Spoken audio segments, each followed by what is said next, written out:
Assalamualaikum warahmatullahi wabarakatuh. Saya Fadila Syafitri dari kelas 3A, NIM 1204022154. Di sini saya akan menjawab soal ujian akhir semester di dalam matkul model-model konseling. Soal pertama yaitu jelaskan teknik-teknik yang dilakukan dalam pendekatan psikoanalisis, asosiasi bebas, interpretasi, analisis mimpi, analisis dan interpretasi atas resistensi, dan analisis dan interpretasi atas resistensi. Jawabannya yaitu asosiasi bebas, yaitu mengupayakan klien untuk menjernihkan atau mengikis alam pikirannya dari alam pengalaman dan pemikiran sehari-hari sekarang, sehingga klien mudah mengungkapkan pengalaman masa lalunya. Klien diminta mengutarakan apa saja yang terlintas dalam pikirannya. Tujuan teknik ini adalah agar klien mengungkapkan pengalaman masa lalu dan menghentikan emosi-emosi yang berhubungan dengan pengalaman traumatik masa lalu. Hal ini disebut juga katarsis. Analisis mimpi. Klien diminta untuk mengungkapkan tentang berbagai kejadian dalam mimpinya dan konselor berusaha untuk menganalisisnya. Teknik ini digunakan untuk menilik masalah-masalah yang belum terpecahkan. Proses terjadinya mimpi adalah karena pada waktu tidur pertahanan ego menjadi lemah dan kompleks yang terdesak pun muncul ke permukaan. Menurut Freud, mimpi ini ditafsirkan sebagai jalan raya mengekspresikan keinginan-keinginan dan kecemasan yang disadari. Interpretasi, yaitu mengungkapkan apa yang terkandung di balik apa yang dikatakan klien, baik dalam asosiasi bebas, mimpi, resistensi, dan transferensi klien.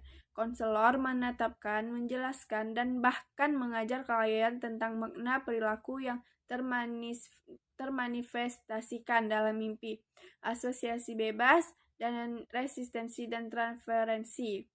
Analisis resistensi. Resistensi berarti penolakan. Analisis resistensi ditujukan untuk menyadarkan klien terhadap alasan-alasan terjadinya penolakannya. Konselor meminta perhatian klien untuk menafsirkan resistensi. Analisis transferensi. Transferensi adalah mengalihkan, bisa berupa perasaan dan harapan masa lalu. Dalam hal ini, klien diupayakan untuk menghidupkan kembali pengalaman dan konflik masa lalu terkait dengan cinta, seksualitas, kebencian, kecemasan yang oleh klien dibawa ke masa sekarang dan dilemparkan ke konselor.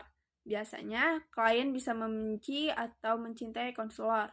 Konselor menggunakan sifat-sifat netral, objektif, anonim, dan pasif agar bisa terungkap transferensi tersebut.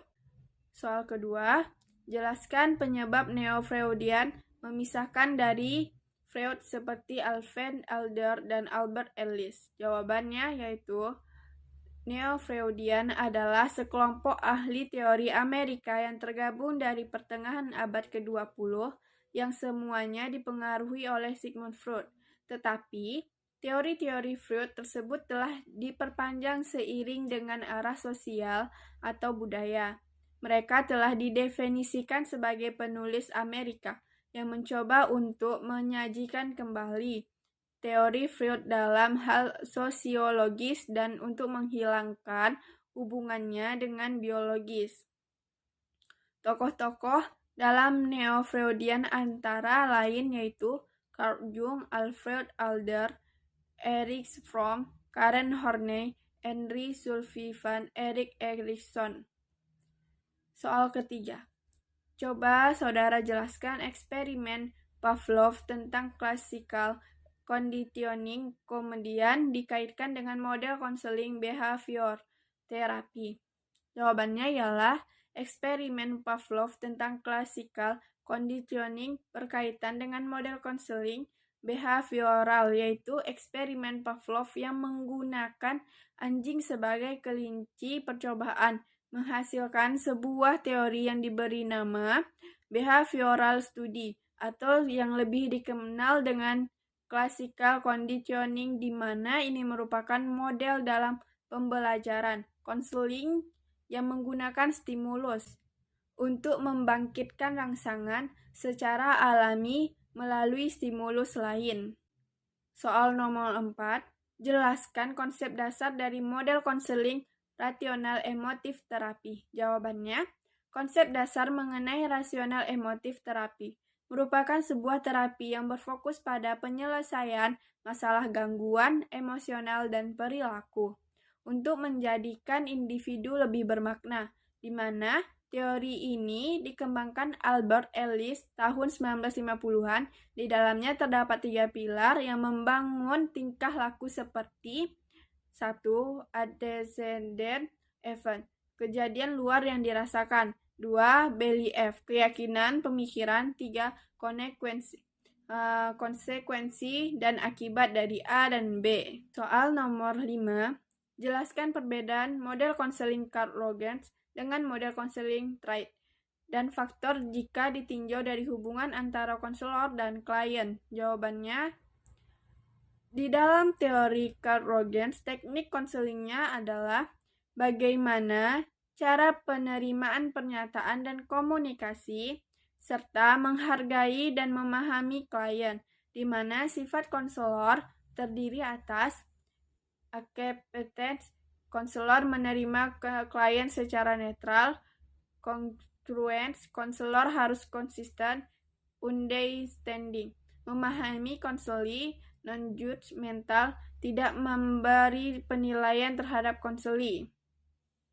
Sedangkan model konseling Triad Factor merupakan proses konseling yang dilandasi oleh beberapa asumsi tentang hubungan konselor dengan klien. Bagaimana keterlibatan peranan mereka, di mana tekniknya terdiri atas attending, adanya empati konselor kepada konseli, memberi kesempatan konseli berbicara, refleksi perasaan, merespon perasaan konseli, meringkas, memadukan berbagai ide dalam suatu pernyataan wawancara konseling. 6. Jelaskan teknik-teknik yang digunakan dalam model konseling Gestalt. Jawabannya, dalam buku Gerald Corey tahun 1995, teknik-teknik yang biasanya dipakai yaitu permainan dialog. Teknik ini dilakukan dengan cara klien dikondisikan untuk mendialogkan dua kecenderungan yang saling bertentangan, yaitu kecenderungan top dog, adil, menuntut dan berlaku sebagai majikan, dan underdog, korban bersikap tidak berdaya, membela diri, dan tak berkuasa. Di sini permainan kursi kosong, yaitu klien diharapkan bermain dialog dengan memerankan top dog maupun underdog, sehingga klien dapat merasakan keduanya dan dapat melihat sudut pandang dari keduanya. Teknik pembalikan. Teori yang melandasi teknik pembalikan adalah teori bahwa klien terjun ke dalam suatu yang ditakutinya karena dianggap bisa menimbulkan kecemasan dan menjalin hubungan dengan bagian-bagian diri yang telah ditekan atau diingkarinya. Gejala-gejala dan tingkah laku seringkali mempresentasikan pembalikan dari dorongan-dorongan yang mendasari. Jadi konselor bisa meminta klien memainkan peran yang bertentangan dengan perasaan-perasaan yang dikeluhkannya atau pembalikan dari kepribadiannya. Bermain proyeksi, memantulkan pada orang lain perasaan-perasaan yang dirinya sendiri tidak mau melihat atau menerimanya. Tetap dengan perasaan, teknik ini bisa digunakan pada saat klien menunjukkan pada perasaan atau suasana hati yang tidak menyenangkan, yang ia sangat ingin menghindarinya, tetapi mendesak klien untuk tetap atau menahan perasaan yang ia ingin hindari. Itu. 7. Jelaskan 3 aspek atau 3 dimensi yang saling berkaitan dalam membentuk sifat manusia jika ditinjau dari model konseling logoterapi? Jawabannya, 3 aspek atau dimensi yang saling berkaitan. 1. The freedom of will, kebebasan berkehendak. Di sini manusia diberi kebebasan dalam berkehendak, di mana baik buruknya hanya diri sendiri yang menentukan. 2. The will to meaning, hasrat untuk hidup bersama. Motivasi semua orang normal untuk melakukan berbagai hal atau aktivitas dalam hidupnya. 3. The meaning of life, makna hidup. Di sini merupakan hal yang sangat berharga dan memberikan seseorang nilai khusus yang layak dicapai dalam hidupnya. Nomor 8. Jelaskan kembali apa yang Anda pahami tentang tugas makalah yang Anda presentasikan. Jawabannya yaitu, terapi person-centered merupakan model terapi berpusat pribadi yang dipelopori dan dikembangkan oleh psikolog humanistik Carl Rogers.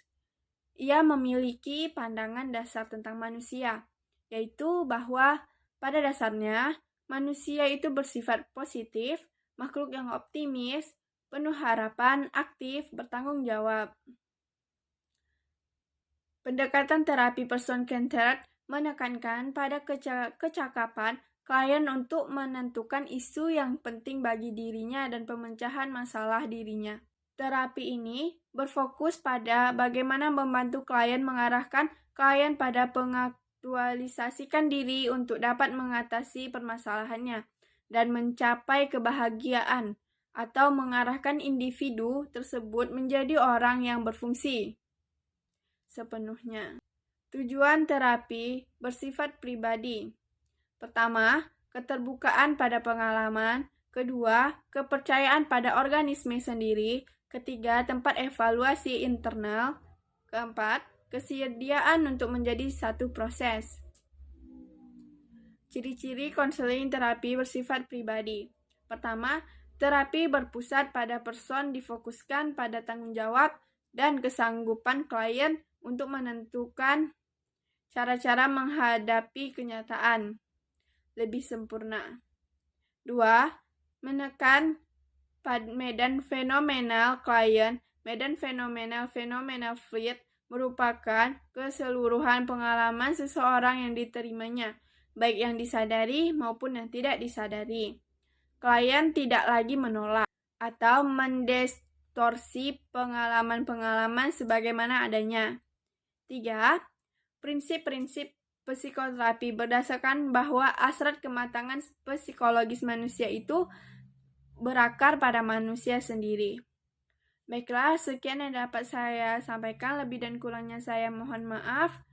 Wabillahi taufiq wal hidayah. Wassalamualaikum warahmatullahi wabarakatuh.